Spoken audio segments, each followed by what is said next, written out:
Ganyan tayo mga Pilipino. Hanggat kaya nating magsakripisyo at hindi masira ang ating karangalan, pilit nating itatago ang pinakatatago nating lihim kahit pa may magsakripisyo. Gagawin natin upang hindi tayo maging pabigat kanino man. Si Elena ay isang anak na matulungin at ayaw niyang naghihirap ang kanyang pamilya. Pumapasok sa klase kahit tubig lang ang baon at pinipilit gumawa ng paraan para lang hindi siya magutom. Kung tutuusin, hindi naman siya panganay at may kuya naman siya. Pero hindi na niya ito inaabala pa dahil katulong ito ng kanyang ama para mangalakal.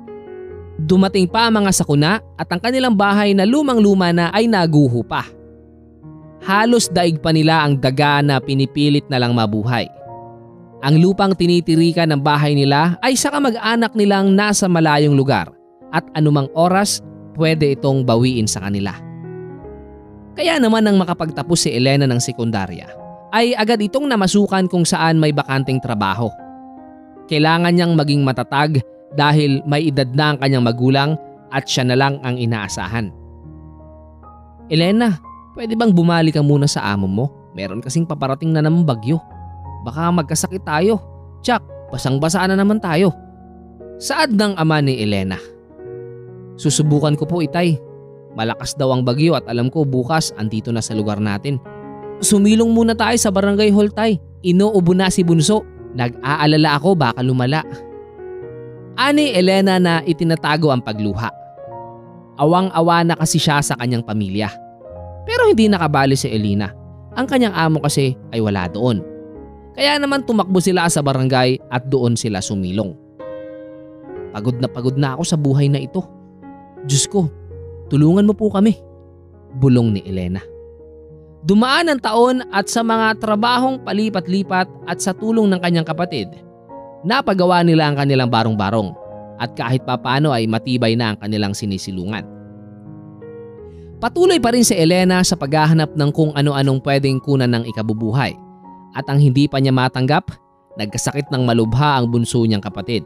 At huli na ang lahat ng malaman ni Elena dahil minsan napapalayo ang kanyang trabaho. Pinagamot naman daw ito ng kanyang kuya pero sa mahal ng gamot, hindi na nila mabili lahat. Namatay ang kanyang kapatid at hindi iyon matanggap ni Elena. Halos ikabaliw yon ng kanyang ina at pinangako niya na hindi na muli yun mangyayari sa pamilya nila. Pero mapaglaro pa rin ang kapalaran ni Elena dahil sa kagustuhan niyang mas lumaki ang kinikitang pera. Inakit siya ng kanyang kaibigan na mag-waitress sa Maynila at malaki daw ang bayad at arawan ng sahod. Naku Perla, baka naman masama yan. Ayoko ng table ha. Saka hindi ako maganda. Baka hindi ako matanggap. Ang mahal na pamasahe pabalik dito sa atin. Ako ang bahala, Elena. Malaki ang sahod. At yung mga kapitbahay natin, magaganda na ang bahay. At lahat sila dun din nagtatrabaho. At nasa sayo naman yan kung papayag kang bastusin. Ang laki daw ng tip. Grabe. Kaya naman basta, sasama ako kay Manang paluwas bukas. Saad ni Perla na kababata ni Elena. Nagpaalam nga si Elena sa kanyang magulang at ayaw siyang payagan. Pero pinaliwanag niya na siya na lang ang pag-asa para makaahon sa buhay at hindi sila magutom. Ang gusto ng kuya niya, siya na lang ang magtrabaho sa malayo at ang maiiwan sa kanila ay si Elena. Pero hindi pumayag si Elena.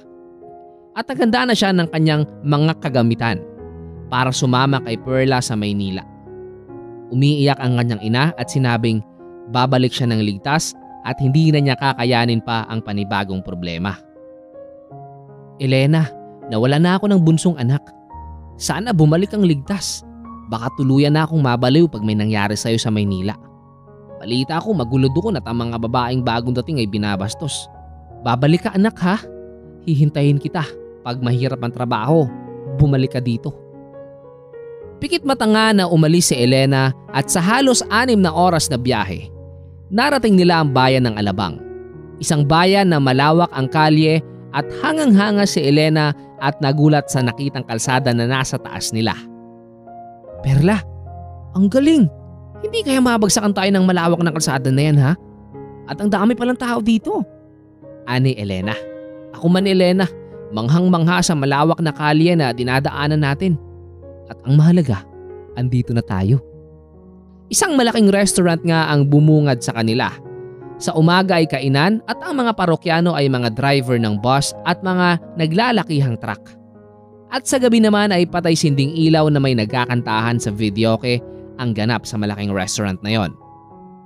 Kayong mga bagong dating, tandaan ninyo, sa araw serbidura kayo ha.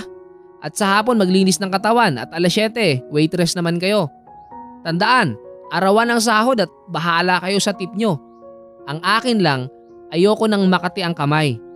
Libre kain dito, walang problema sa akin. At pag aalis naman, magpapaalam ng maayos nang makahanap agad ako ng kapalit. Sigaw ng matabang babae na madaming alahas. Mukhang masungit at natatakot si Perla. Elena, mukhang mataray ang may-ari. Nako, natatakot ako. Perla, trabaho ang hanap natin dito. Deadma lang basta't sipagan natin. Inihatid sila sa kanilang silid ng babaeng nagdala sa kanila sa lugar na yon. At agent pala kung tawagin si Manang. At ipinaliwanag sa kanila ang mga bawal at agad naman nilang natutunan. O paano Perla? Elena, aalis na ako ha. Babalik na ako sa probinsya natin. Heto ang numero ng cellphone ko. Tawagan niyo ako pag may problema. Kababayan ko kayo at ayaw ko naman na mapahama kayo. Basta bawal tumakas at ang asawa ni Madam ay pulis. Tatandaan niyo yan ha. Bilin ng agent. Tumango na lang ang dalawa at inayos ang kakarampot nilang mga lumang damit at pinatawag na sila ni Madam. Serve nyo lang yung mga pagkain na yan. May number naman ng table. Nako, bumali kayo sa akin at bumili kayo ng bagong damit dyan sa tapat nating palengke. Hindi pwedeng ang lumang damit na yan dito. Pinasamahan nga ni Madam si Elena at Perla sa tapat nilang palengke at ilang tindig na bagong damit ang binili nila. At masayang masaya ang dalawa. Noon lang sila muli nakapagsuot ng bagong damit. Malaki ang tip. Tama nga ang madam nila. At hati-hati silang lahat na waitress at mababait naman ang kanilang kasamahan. Sa una, magmatsyag daw muna si Perla at pag-aralan ng trabaho ng waitress sa gabi. Kitang-kita ni Elena na nakaakbay ang mga lalaking kumakanta at kada kanta nag-aabot sila ng tip. Sa isip ni Elena, kayang-kaya niya ang ganon. Maging si Perla, kaya din daw ang ganon trabaho sa gabi. Hanggang sa nakasanayan na nga nila ang ganon trabaho. Ang kinikita nila gabi-gabi, libo-libo, kasama na ang sahod. Agad silang nakakapagpadala sa kanila ng pera at tuwang-tuwa ang magulang nila. Kahit pa may katanungan na hindi nila masagot. Anak, ang laki naman ng sahod mo. Wala ka pang isang buwan. Nakapagpadala ka na ng 5,000. Ano ba talaga ang trabaho mo? At bago pa ang cellphone mo anak. Nag-aalala ako sa'yo. Saad ng nanay ni Elena. Nay, malaking restaurant ito. Tapos malalaking kaldero punong-puno ng masasarap na ulam. Tapos ang mga kumakain mga sakay ng bus, mga pasahero at driver at pahinanti ng truck. Yan ang parokyano namin dito at lahat sila ay mababait nay. At pati amo ko mayaman, ang asawa ay pulis. At malakas silang magtip. Hindi na nila kinukuha ang sukli. Hati-hati kami araw-araw nay. Pilit pinaniwala ni Elena ang kanyang ina na ganun lang ang kanyang trabaho upang hindi na ito mag-isip pa. Alam niyang isa pang problema ay hindi nakakayanin pa ng kanyang ina at bibigay na ito. Hanggang makapagpagawa na ng matinong bahay si Elena at ang kuya naman niya ay nag-asawa na. Kaya sinabi niya sa kanyang kuya na siya na ang bahala sa kanilang magulang. Pero habang tumatagal ang kanilang madam, may gusto pang ipagawa sa kanila ni Perla. Mas malaking pera ang kanilang kikitain at nagpagawa pa ng mga VIP room ang kanilang madam para sa mayayaman niyang parokyano. Si Perla natakot na sa gustong mangyari ng kanilang madam. Ang pumayag na i-table sila sa VIP room at kahit makipagtalik sila ay pwede at ilang libo ang kabayaran. Sa takot ni Perla, sumama na ito sa kanyang kasintahan na nakilala sa restaurant. Binata ito at kaya naman nagpasaklolo agad si Perla. Elena, sorry, hindi ko na kasi kaya ang pinagagawa ni madam. Kaya tatakas na ako. Sasama na ako kay June. Nauunawaan kita Perla. Masaya ako para sa'yo. At ako naman, bahala na. Kasi wala naman akong kasintahan kagaya mo. At kailangan pa ako ng magulang ko. Hindi pa ako pwedeng tumakas. At isang gabi nga habang nakatable si Elena ay may inilagay na pampatulog ang matandang lalaki ng kanyang regular na parokyano. At nagawa nito ang hindi dapat. Pinagsamantalahan nito si Elena at ilang beses siyang ginamit nito.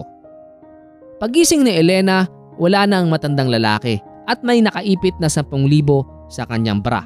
At alam niya na baboy na siya at ngayon wala na siyang hahabulin pa at hindi naman niya kilala ang lalaki.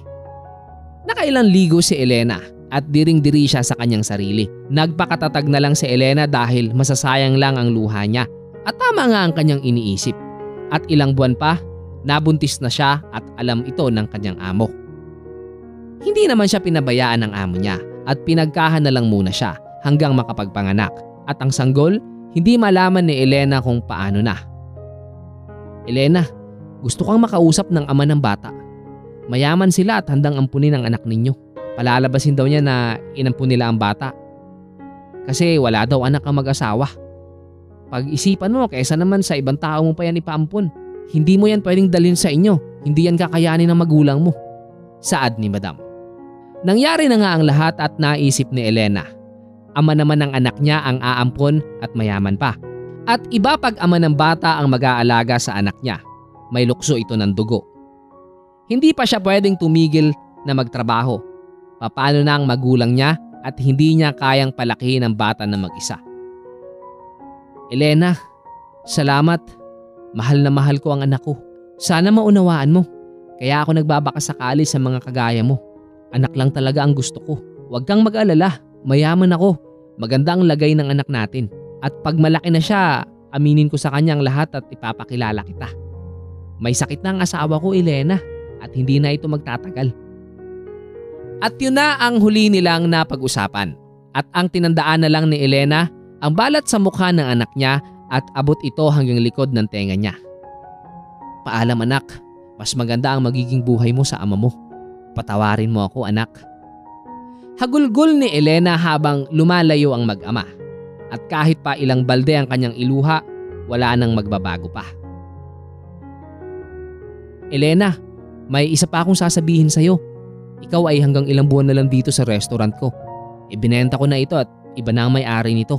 At gagawin na nila itong commercial space. Pasensya ka na, ayaw na ng asawa ko ang ganitong hanap buhay. Naedad na rin kasi ako. Huwag kang mag-alala, babayaran kita. At umuwi ka na sa inyo. Magnegosyo ka na lang.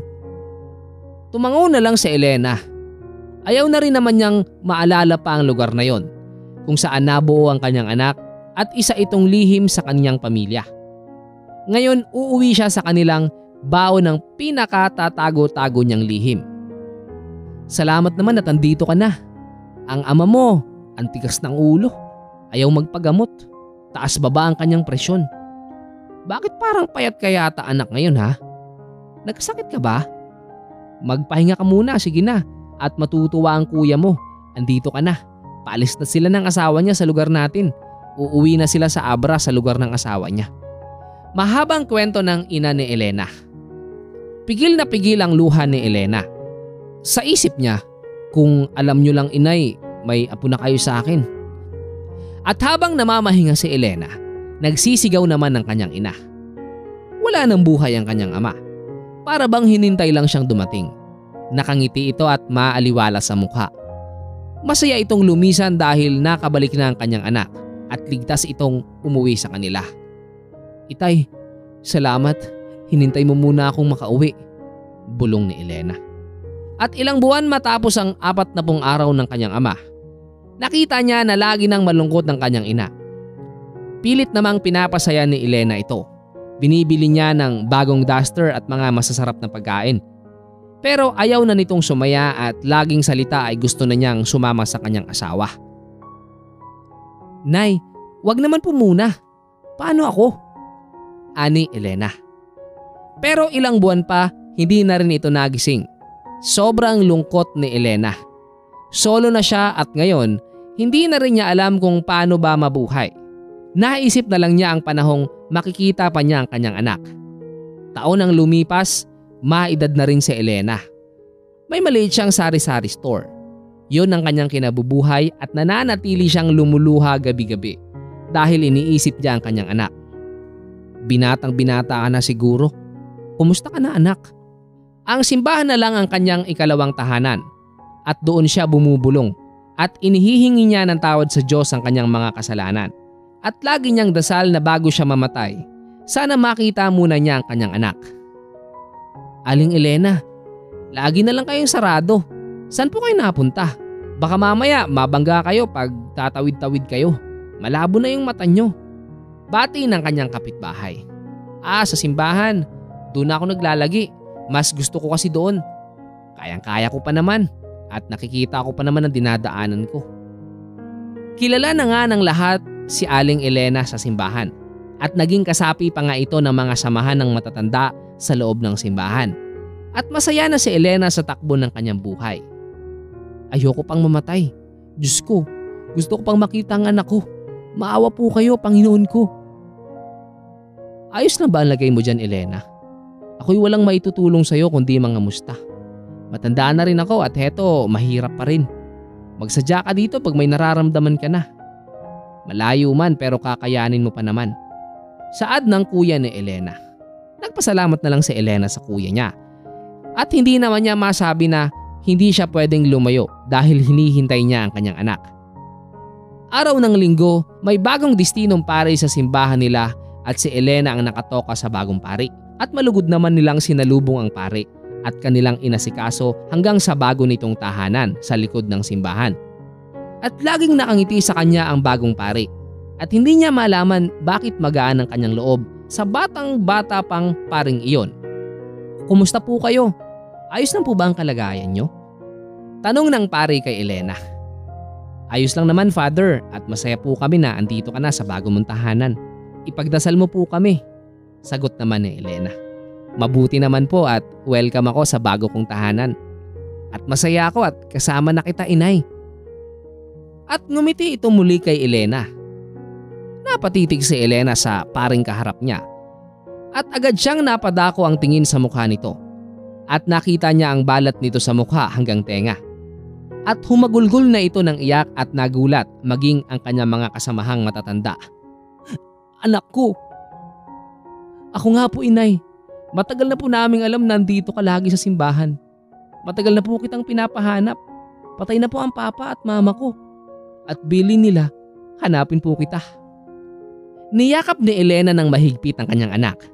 At napakasaya ng lahat maging kasamahan niyang matatanda. At halos hindi na tumigil sa pagluha si Elena. At mula nga noon, isinama na ng pari si Elena at ikinuha niya ng bahay ang kanyang ina at kung saan man siya madistino, kasama na niya ito. Ilang taon pa at masayang nawala ng hininga si Elena at naikumpisal na niya lahat ng kanyang kasalanan sa kanyang anak. At yakap siya ng kanyang anak nang mawala ng hininga at nakangiti itong lumisan. Maraming salamat sa inyong walang sawang pagsubaybay sa mga kwentong ating inihahatid dito po sa Von Imalia TV. At ngayon ay shoutout time na para sa mga masugid nating tagapakinig na nag-comment sa ating last video. Siya ay merong YouTube handle na Merlilyn8387. Ang sabi niya dito, thanks for upload. Again, another nice story, Sir Von. Have a blessed Sunday. Nakikinig siya mula sa Athens, Greece. Maraming salamat po sa inyo. Sabi naman ni Raquel Pili 5415. Sabi niya, pag may luha, may saya at ginhawa. Hanga ako sa iyo. Saludo sa mga sakripisyo mo. Yan. Hello po sa inyo at maraming salamat po. Sabi naman ni Mila Kanay 7460. Salamat po sa story. Maraming salamat din po sa inyong walang sawang suporta dito po sa Von Imalia TV. Mula naman kay Carmelita Pruna, si Ceciliam WH9SM. Sabi niya naman, thank you po sa magandang story. God bless. Yan. Hello po sa inyo. Magandang araw din. And maraming salamat po sa suporta at pakikinig dito po sa Von Imalia TV. Para naman sa mga taga-subaybay natin na gusto rin hong shoutout, mag-comment lamang po kayo sa ating comment section at abangan po ninyo ang ating susunod na video dito po